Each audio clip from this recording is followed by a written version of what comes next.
برادران ملت اسلامی، السلام علیکم ورحمۃ اللہ وبرکاتہ۔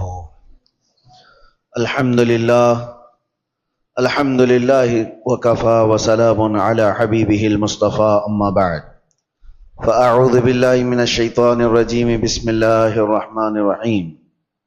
والذین اذا فعلوا فاحشة او ظلموا انفسهم ذکروا اللہ فاستغفروا لذنوبہم ومن يغفر الذنوب الا اللہ ولم يصروا على ما فعلوا وهم صدق اللہ مولانا العظیم۔ بارگاہ رسالت معاف صلی اللہ تعالی علیہ وسلم میں درود پاک کا ہدیہ پیش کریں۔ اللہم صلی علی سیدنا محمد معدن الجود والکرم وآلہ واصحابہ الکرام وابنہ الکریم وبارک وسلم صلاة دائمتا سرمدا ابدا۔ اللہ عز و جل قرآن پاک میں فرماتا ہے، اور وہ جنہوں نے بے حیائی کا کوئی کام کر دیا، برائی کر دی، گناہ کیا یا اپنی جانوں پر ظلم کیا، والذین اذا فعلوا فاحشة او ظلموا انفسهم، پھر اس کے بعد اس سے توبہ کرنا چاہا، اس سے باز آنا چاہا، تو اس کی دو چیزیں اللہ تعالیٰ بیان فرماتا ہے۔ پہلی چیز یہ ہے کہ جس چیز کو چھوڑا ہے اس پر دوبارہ نہ جائے۔ دوسری چیز یہ ہے کہ اللہ کا ذکر کر کے اس سے توبہ اور استغفار کی جائے۔ تو اللہ تعالیٰ فرماتا ہے، پھر کون ہے جو بڑے گناہوں کو بخشتا ہے سوائے اللہ کے؟ اللہ معاف کرنے والا ہے، اللہ رحم کرنے والا ہے۔ انسان سے بے حیائیاں اور فواحشات ہو جاتی ہیں، خطاؤں کا مرکب ہے، لیکن بسا اوقات ایسا ہوتا ہے کہ یہ برائیاں اتنی بڑھ جاتی ہیں کہ انسان پھر انسان نہیں رہ جاتا، یہ جانوروں سے زیادہ ذلیل ہو جاتا ہے۔ اس کے اندر ایسی گھناؤنی حرکتیں آنے لگ جاتی ہیں کہ اس کو انسانیت کی تمیز بھی باقی نہیں رہ جاتی۔ وہ وقت آنے سے پہلے اپنے آپ کو، اپنے گھروں کو ہمیشہ سنبھال رکھو۔ انسان حیوان کا حصہ ہے، لیکن کبھی اس کے اوپر حیوانیت ایسی غالب آ جاتی ہے کہ اللہ کی پناہ، وہ جانوروں میں بھی وہ کام نہیں ہوتے جو انسان کر جاتا ہے۔ اور وہ کب ہوتا ہے؟ انسان اس مقام پر پہنچتا ہے جب وہ ایسی حرکتیں کر جاتا ہے جس سے جانور بھی شرمانے لگ جائیں۔ کون سی ایسی چیزیں جو انسان کو ایسا شیطان بناتی ہیں؟ میں چند تمہیدی کلمات آپ کے سامنے پہلے رکھتا ہوں۔ انسان کو اللہ تبارک و تعالیٰ نے عقل بھی دیا ہے اور شہوت بھی دیا ہے۔ عقل یہ صرف انسان کے پاس اتنی بڑی دولت ہے کہ دوسرے تمام حیوانات میں یہ چیز نہیں ہے۔ عقل کا مطلب صرف دماغ ہی نہیں ہوتا، عقل کا مطلب صحیح اور غلط کو پہچاننے کی تمیز،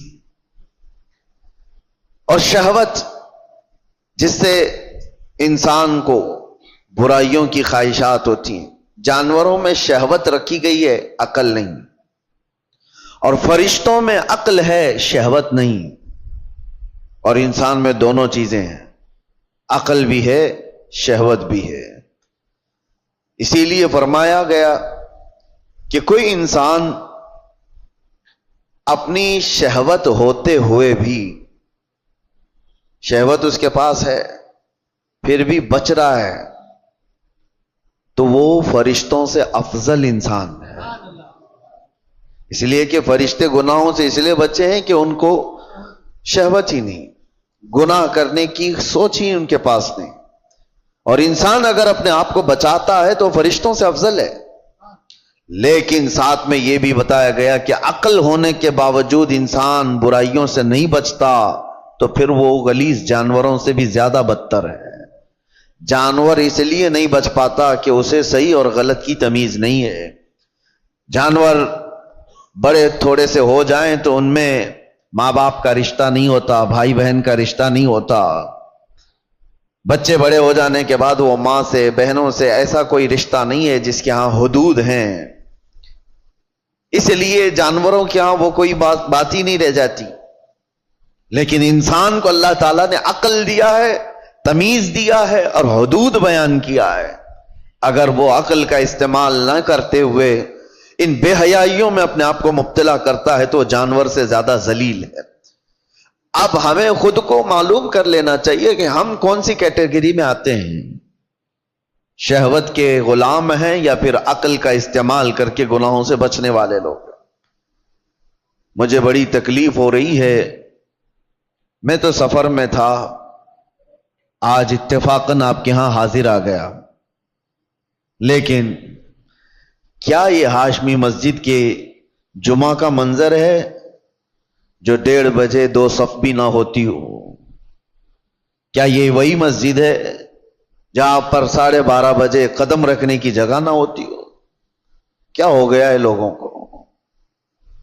کس وجہ سے مسجدوں سے دوری؟ صرف یہ ایک مسجد میرے سامنے ہے، باقی کے حالات اور بھی گرے ہوئے ہیں۔ خصوصاً ہمارے اس شہر کے متعلق جب میرے پاس باتیں آئیں تو دل دکھتا ہے۔ نوجوانوں کی ایک بہت بڑی جماعت آج ایسی عیاشیوں میں مبتلا ہے، اللہ کی پناہ، اللہ کی پناہ۔ میں نے وہ چیزیں باہر پوش علاقوں میں نہیں سنا تھا جو یہاں سننے کو مل رہی ہیں۔ کیا مسلمانوں میں ایسا کوئی مقدمہ ہو سکتا ہے کہ بھائیوں نے مل کر کے اپنی بہن سے زنا کیا ہو؟ یہ معاملات یہاں پر موجود ہیں، پائے جا رہے ہیں۔ کلیجہ منہ کو آتا ہے بیان کرنے میں، یہ کون سی قوم میں آ گئے؟ کیا یہ رسول اللہ صلی اللہ تعالی علیہ وسلم کی وہ امت ہے جس کو قرآن نے خیر امت کہا تھا؟ کیا وہ نوجوان ہیں؟ ہمارے جو علاقے یہاں پر میجورٹی کے ہیں، پولیس کے ڈپارٹمنٹ کے اور دوسری جگہوں پر وہ مذاق کی جگہ بنے ہوئے ہیں۔ اگر ان علاقوں کا نام لے لو تو لوگ شرماتے ہیں۔ میرے عزیزوں، یہ کس کی ذمہ داری تھی ان بے حیائیوں سے روکنے کی، ان فواہشات سے اپنے نوجوانوں کو روکنے کی؟ حیرت ہوتی ہے کہ 2-4 حاجی صاحب ہمارے سامنے بیٹھ کر کے واقعات بیان کر رہے ہیں، اس محلے میں ایسا چل رہا ہے، اس محلے میں ایسا چل رہا ہے۔ دل پر چھریاں چلتی ہیں اور افسوس آپ کے اوپر ہوتا ہے، آپ ان سب کو تماشا سمجھ کر کے بیان کر رہے ہو۔ امت لٹ رہی ہے اور آپ کہانیاں بیان کر رہے ہو۔ تمہارے گھر سے تمہاری بیٹی اور تمہارے بیٹے کے ساتھ یہ تمام حرکتیں ہوتی ہوں تو کیا محلے میں اسی طرح چرچے کرتے ہوئے بیان کرو گے؟ ذمہ داری کس کی تھی یہ؟ اور میں اکثر یہاں پر کہا کرتا تھا جب یہاں موجود تھا کہ ایک بہت بڑی نعمت ہے ہمارے ان علاقوں میں کہ آج بھی ہماری مسجدوں میں یہ جماعت کا جو سسٹم ہے، متولی ہونا، اراکین ہونا، جماعت کا ان کا جو ہولڈ ہے وہ دوسرے علاقوں میں آپ کو نہیں ملے گا۔ آپ جاؤ شمال ہند میں، دوسرے علاقوں میں، کوئی ایسی مضبوطی نہیں نظر آتی ہے کہ مسجد کی کوئی کمیٹی پورے محلے کو سنبھال سکتی ہو، ان کے مسائل کا حل کرتی ہو۔ یہ سب سسٹم دوسری جگہ نہیں ہے، یہ تمہارے پاس موجود ہے۔ لیکن یہ جماعتوں کے اراکین جو بھی مسجدوں کے بن گئے، انہوں نے اپنی ذمہ داریاں فراموش کر دی۔ اب ان کو لگتا ہے کہ صرف اور صرف کمیٹی بنانا ہے، مسجد دیکھنا ہے۔ محلے سے ان کی بھی نظریں ختم ہو گئی۔ ہم دیکھ رہے ہیں کئی محلے ایسے ہیں جن میں نوجوان، پہلے کیا کسی کی ہمت ہوتی تھی کہ جماعت والوں کے سامنے کوئی بچے آ کر کے ایسی حرکتیں کریں یا ان کے سامنے بے حیائی کریں؟ ہوتا یہ تھا، ڈر تھا محلے والوں کو کہ ہمارے نکاح منگنی ولیمے بھی ہونے ہیں، کبھی جماعت سے بائیکاٹ نہ ہو جائے۔ ڈر لگتا تھا لوگوں کو محلوں میں کہ کسی کے گھر پر نظر نہ ڈالی جائے ورنہ جماعت میں فیصلہ چلا جائے گا تو بے عزتی ہو جائے گی۔ اور آج یہ پوزیشن آ گئی کہ جماعت کو کوئی گنتا نہیں۔ تم اگر اپنا وقار کھوتے چلے جاؤ گے تو میرے عزیزو آنے والی نسلوں کے لیے بہت بڑا خطرہ ہے، بہت بڑا چیلنج ہے۔ میں دیکھ رہا ہوں ان چھوٹے بچوں کو، ہمارے، اب میں ہر ایک کا نام لے کر کے ذکر کروں تو ظاہر سی بات ہے دنیا بھر میں باتیں وائرل ہوتی ہیں، لیکن سمجھنے والے سمجھ سکتے ہیں۔ اسکول کے چوتھی کلاس کے بچے کو، چوتھی کلاس کا بچہ مشکل سے میرے خیال سے 9 سال کی عمر کا ہوتا ہوگا، اس کے دادا میرے پاس لے کر کے آئے اور کہتے ہیں کہ یہ نشہ کرتا ہے۔ میں کہا کون سا نشہ کرتا ہے؟ یہ کون سا نشہ؟ نشہ تو لوگ بیڑی، سگریٹ، گٹکا کو بھی سمجھ جاتے ہیں، بولتے ہیں، بہت سارے لوگوں کو ایسا لگتا ہے۔ اس کو بھی نشہ سمجھتے اور بڑے جو پرانے ہوتے تھے اس سے بھی بچتے تھے. تو ان کے دادا نے, بچے کا جو دادا ہے پوتے کو جو لے کر کے آیا, کان پکڑ کر کے کہتا ہے کہ حضرت مجھے تو پتا نہیں یہ کون سی چیز ہے, لیکن سنا ہے کہ یہ چرس ہے, گانجا ہے, افیون ہے, یہ تمام چیزیں. حیرت ہوئی. 9 سال کا بچہ سے پوچھا کہاں سے تمہارے پاس یہ سب چیزیں آئیں؟ کہا اسکول میں تو مل جاتی ہیں, باہر سے کوئی بھیا آتے ہیں اور دے بھی دیتے ہیں. میرے عزیزو, ذمہ داری کا احساس کرو. یہ وہ بچے ہیں جو امت کا مستقبل ہیں. درد ہوتا ہے ان نوجوانوں کو دیکھ کر کے میرے مصطفیٰ کریم صلی اللہ تعالی علیہ وسلم کی یہ بھولی امت, جس کے لیے میرے آقا رات رات بھر کھڑے ہو کر کے رویا کرتے تھے, آج وہ امت کا یہ حال ہے کہ اپنے نبی رحمت صلی اللہ تعالی علیہ وسلم کی تعلیمات کو پیٹ پیچھے ڈال چکی. حالات ایسے کہ نوجوان آج یہی سوچ کر کے بیٹھ گئے ہیں, جیسی ان کی عمر 16 سال کے اوپر ہونے لگی, سب سے پہلا ان کا کام ہے کہ کوئی لڑکی کو پھانس لیا جائے, اس سے معاشقہ کریں, عشق کی داستانیں لکھی جائیں گی. یہی ساری زندگی کے مقاصد ہیں تمہارے. 16 سال تو میں بہت دور کی بات کر رہا ہوں, اب تو اسکول کے چھوٹے سے بچے یہ تمام فنڈے حل کر کے بتا دیتے ہیں.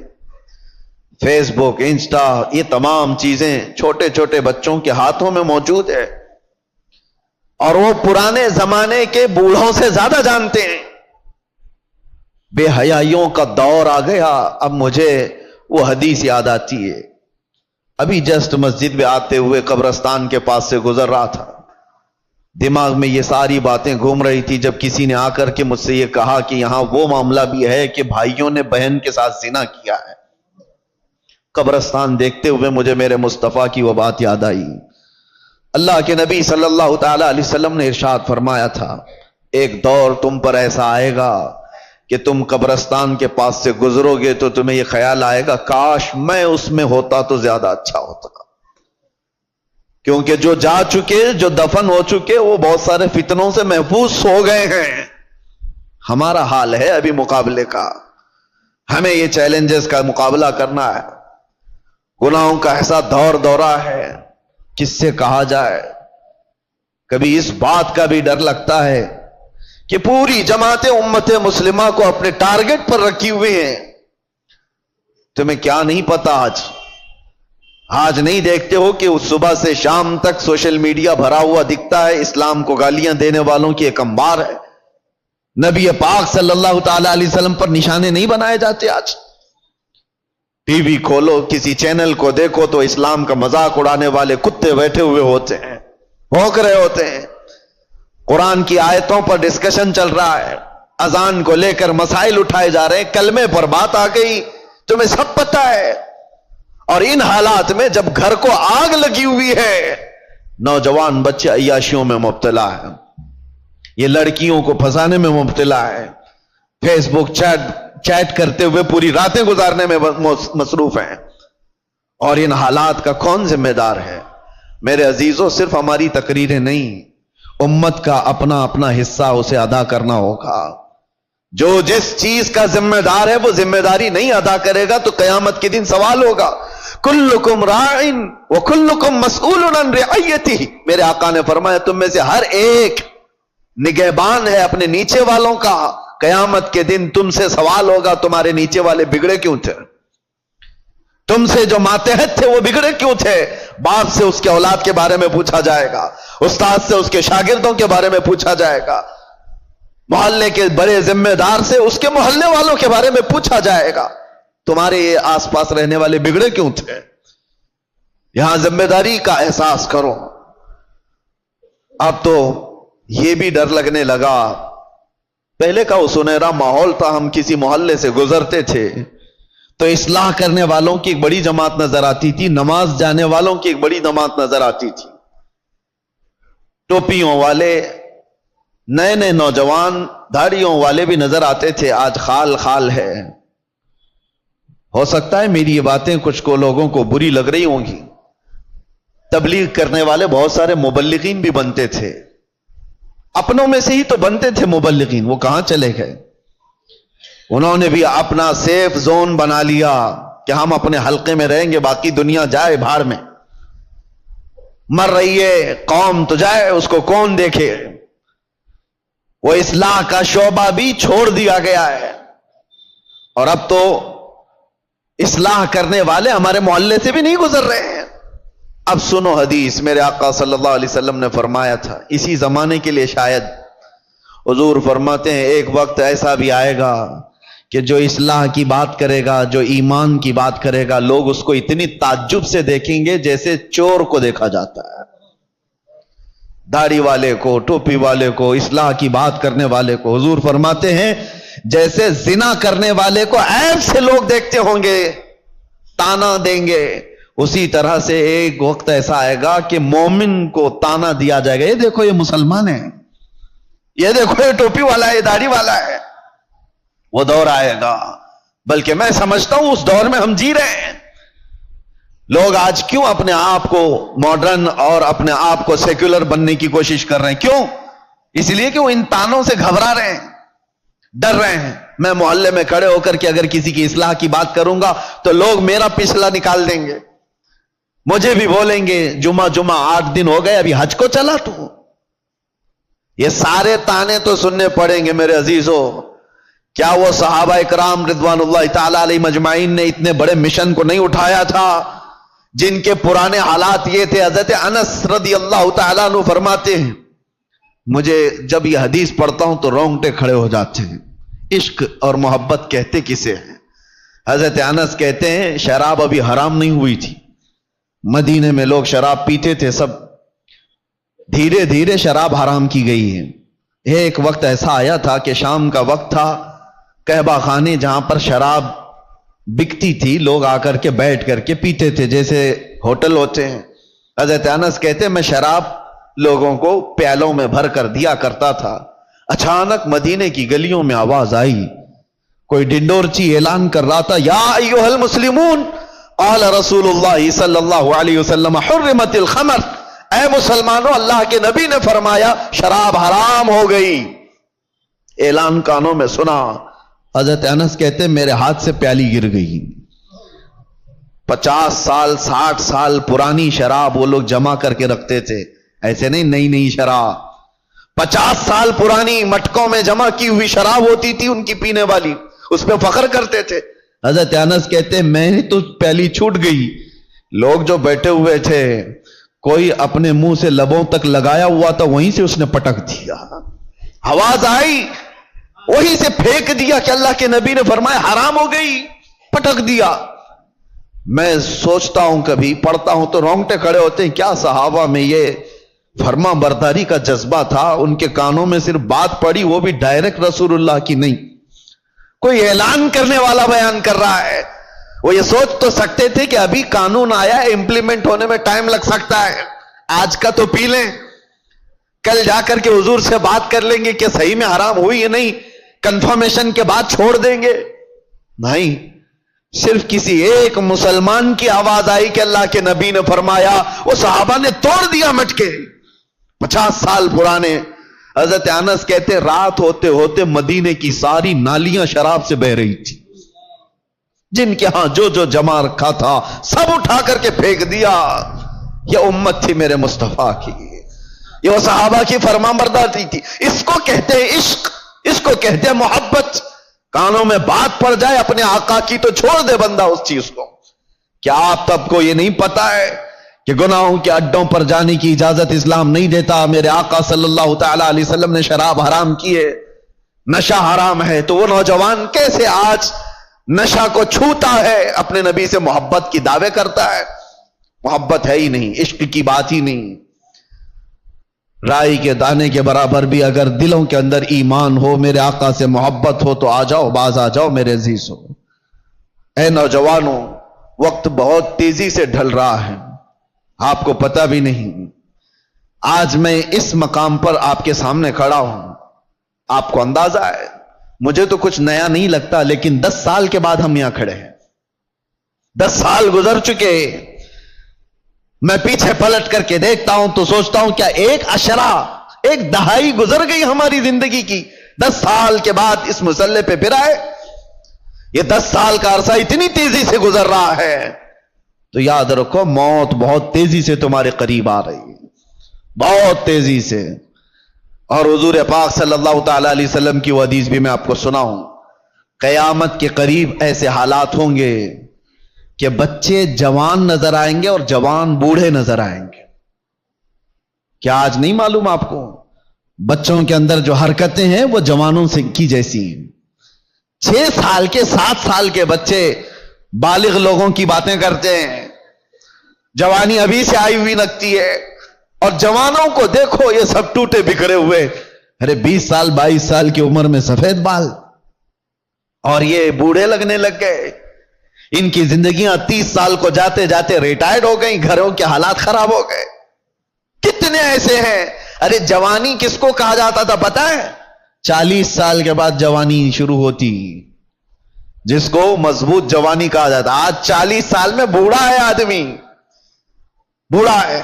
قیامت کے اتنے قریب ہم آ چکے، میرے آقا نے فرمایا تھا ایک دور آئے گا کہ جب بچے جوان نظر آئیں گے اور جوان بوڑھے لگنے لگیں گے۔ ان حالات کا باریکی سے آپ مطالعہ کرو میرے عزیزو۔ اب ہمیں تقریروں کے اعتبار سے کوئی ایک مقرر ایک خطیب سمجھ کر کے ایک ٹرینڈ کے حساب سے مت لو۔ میرے پاس اب وہ فن بھی نہیں ہے، نہ میں اپنے الفاظ سے چمکا کر کے کسی کے اوپر دباؤ ڈالنے کے لیے تقریریں کرتا ہوں، نہیں، ایک درد نکلتا ہے آج امت کے لیے خاص طور پر۔ بہت جلدی وہ دن بھی آ جائے گا، شاید اعلان ہو جائے کہ ہم بھی مر گئے، دنیا سے نکل گئے۔ جتنے دن ہمارے باقی رہ گئے، کبھی یہ خیال آتا ہے کہ بارگاہ مصطفیٰ صلی اللہ علیہ وسلم میں جانا تو طے ہے، مرنے کے بعد قبر میں منہ دکھانا تو طے ہے۔ اگر وہ نبی پاک صلی اللہ تعالی علیہ وسلم ہم سے پوچھیں کیا تو اس جگہ سے آ رہا ہے جہاں سے صبح سے شام تک مجھ کو گالیاں دی جاتی تھی؟ کیا تو اسی محلے سے آ رہا ہے جہاں لوگ ماں اور بیٹیوں کی عزت بھول چکے تھے؟ زنا اتنا عام ہو چکا تھا کہ جانور بھی اس طرح کا جوڑا نہیں کھاتے۔ گھر گھر آج محفوظ نہیں ہے، لوگ بیٹھ رہے ہیں آج ہمارے پاس آ کر کے حیرت ہوتی ہے کہ زنا کے معاملات کو حل کرنے کے لیے بیٹھتے ہیں تو رونگٹے کھڑے ہوتے ہیں، کلیجہ منہ کو آتا ہے۔ باپ بیٹی کو لے کر بیٹھا ہے، دوسرا باپ بیٹے کو لے کر کے بیٹھا ہے۔ کن معاملات پر آپ بات کر رہے ہو؟ ایک بار میرے آقا صلی اللہ علیہ وسلم کے پاس ایک صحابی آئے تھے، ماعز اسلمی، کہا آقا مجھ سے خطا ہو گئی ہے، مجھ سے غلطی ہو گئی ہے۔ حضور نے پوچھا ہوا کیا ہے؟ کہا بتا نہیں سکتا، بہت تکلیف کی بات ہے۔ حضور نے فرمایا بتاؤ تو تمہارا علاج کیا جا سکے۔ انہوں نے کہا زنا ہو گیا ہے، مجھ سے زنا ہوا۔ حضور نے اپنا چہرہ پھیر لیا، چہرہ سرخ تھا میرے آقا کا، لال ہو گیا۔ کہا جاؤ تم۔ وہ صحابی دھاڑے مار کر کے رونے لگ گئے، تجھ سے جو منہ چھپاؤں تو کروں کس کے سامنے؟ میں جاؤں تو پھر کہاں جاؤں؟ نبی پاک صلی اللہ تعالی علیہ وسلم نے ان کو کھڑا کر کے پوچھا ہوش میں کہہ رہے ہو؟ انہوں نے کہا ہاں میں ہوش میں کہہ رہا ہوں، ہو گئی مجھ سے خطا۔ حضور نے فرمایا کیا تجھے پتا ہے اسلام میں سزا کیا ہے اس کی؟ پتھروں سے مار کر ہلاک کر دیا جائے گا۔ انہوں نے کہا ہاں یا رسول اللہ پتا ہے مجھے۔ پھر بھی کہہ رہے ہو؟ کہا ہاں، اس آخرت کی سزا سے تو بہتر ہے کہ آپ مجھے دنیا میں پاک کریں۔ 3 مرتبہ پوچھنے کے بعد بھی جب انہوں نے کہا کہ ہاں مجھ سے خطا ہو گئی، تو حضور نے صحابہ سے کہا جاؤ یہ اقبالی مجرم انہیں لے جاؤ جبل انم، ایک پہاڑی مدینے میں، وہاں پر صحابہ لے کر کے گئے، اوپر سے ان کو پتھروں کی بارش کی گئی، وہ قتل ہو گئے، ان کا انتقال ہو گیا۔ یہ اسلام میں زنا پر سب سے بڑی سزا دی گئی۔ وہ صحابی تھے، خطا ہوئی تو نبی پاک صلی اللہ تعالی علیہ وسلم نے دنیا میں پاک کرنے کا طریقہ یہ بتایا، اور یہاں پر حالات ایسے آ گئے کہ لوگ اس کو اتنے ہلکے میں لے لیے۔ پھر مجھے وہ حدیث یاد آتی ہے، حضور نے فرمایا تھا قیامت کے قریب زنا اتنا عام ہو جائے گا کہ انسان ایسے جوڑا کھائیں گے جیسے گدھے اور کتے راستوں پر جوڑا کھاتے ہیں۔